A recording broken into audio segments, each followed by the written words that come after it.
Thank you for viewing the second Targeted Support webinar. My name is Crystal Andrews, and I am your Targeted Support Specialist.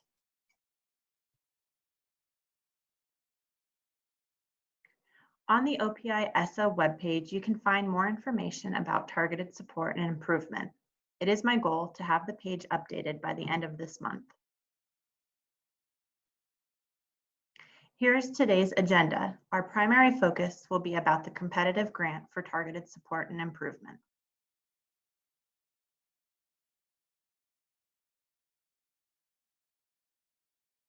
Please make sure you have viewed the first webinar as it addresses targeted support and improvement designation, school identification criteria, and targeted support school exit criteria.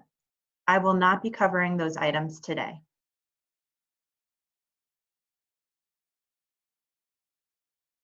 You should have received a PDF copy of the Targeted Support and Improvement Guidance.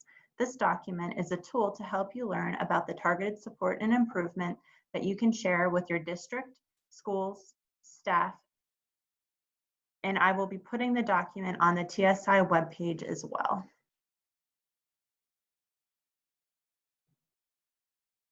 You should have also received the link for the comprehensive needs assessment in that same email. The window is open. It opened on August 1st and closes September 30th. A few things to keep in mind are only schools that are identified in the district as targeted support need to take it. They will be listed in the drop-down box. If you have applied for other grants that use the same CNA, only do it once.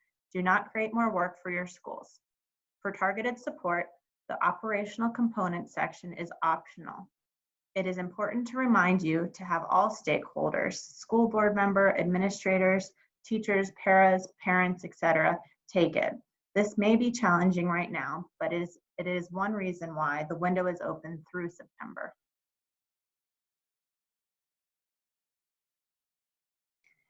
Here's the TSI grant overview. Any LEA with a targeted support and improvement school is eligible. This is a competitive grant, which is a change from last year. You will need to complete a detailed application with all required elements and documents in order to be eligible for funding.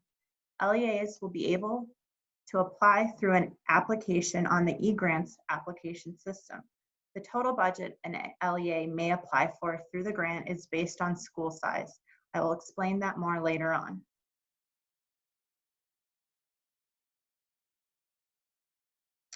It is important to reiterate the purpose of this grant, which is to improve the identified areas of your underperforming student group. Your application will need to be consistent of the following, will need to consist of the following items. Needs to be informed by a comprehensive needs assessment, is informed by a gap analysis, includes interventions and practices that are supported by moderate and strong evidence, is developed with stakeholder involvement, and uses the continuous improvement cycle. The TSI guidance document provides examples and further information about each item if some of the requirements are new to you. Each school that is identified as targeted can apply for the grant. Your allocation would be based on the number of students in the identified school. So if you have a junior high and high school identified for TSI, both qualify for the grant. Say the junior high has 112 students and the high school has 360 students. Your total allocation as an LEA would be $45,000, $20,000 for the junior high and $25,000 for the high school. Remember, it is a competitive grant, so the application process will determine if you receive funding. TSI grant requirements. The TSI guidance document has detailed information about what is expected in the application process. We will quickly review the application questions, the grading rubric, assurances, and expenditures. There are 6 questions in the program detail page of the eGrant application. All questions have to do with the steps needed to take to apply for the grant. I will be emailing the questions to you so you have time to view and begin forming your responses before the application opens. It is highly recommended that you write your responses in a Word document and copy and paste into eGrant.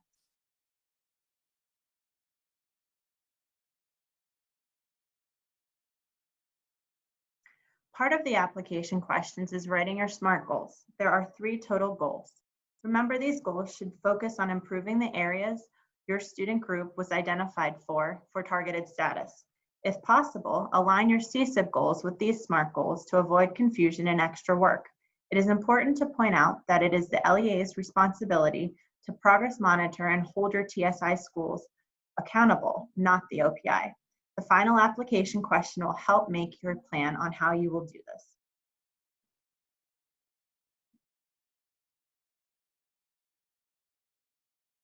Here's a sample of the scoring rubric. It is in the draft phase, however, should be very similar to what it will look like. Once finalized, a copy will be sent to you and also posted on the webpage. All requirements need to be met, the top of the rubric, as the first step before the rubric is used for scoring.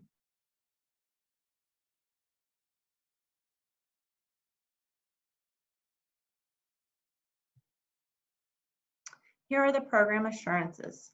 These will be part of the e-grant application where your authorized representative will have to sign off on. Please pay attention to the due dates, especially the final one that states no later than September 30th, 2021, LEA will obligate all Title I school support funding from the 2020-21 school year, or it will be deallocated. This is a hard deadline. You will have a year to spend the funding before it is deallocated.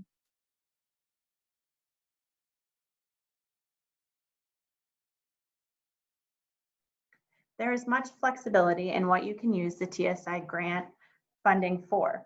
So I will point out what it cannot be used for, primarily positions, stipends, and out-of-state travel. Although flexible, remember your spending must be reasonable and necessary and directly related to the implementation of your TSI school's high-quality action plans. If you have questions about expenditures before submitting your application, feel free to reach out. Here are important dates to take note of. Remember, the CNA window is open now through September 30th, and the TSI grant application will be open in eGrants on September 1st.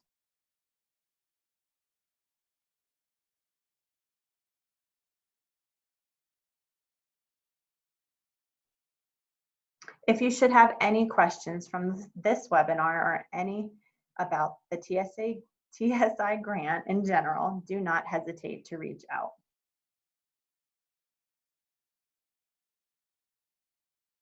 Next steps. The third webinar is on September 3rd at 2 o'clock. This will be your chance to walk through the eGrant application with me. If you are unable to attend, the webinar will be posted. Thank you for taking the time to view this webinar. Here is my contact information along with Julie Myrtles. We wish you the very best start to the 2020-21 school year.